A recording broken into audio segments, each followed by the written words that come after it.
నిరాశ చెందితిని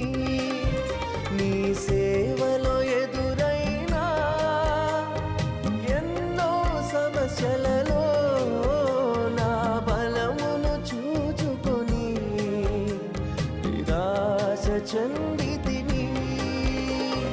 భారమైన ఈ సేవను ఇక చేయలేనని అనుకొనగా భారమైన ఈ సేవను ఇక చేయలే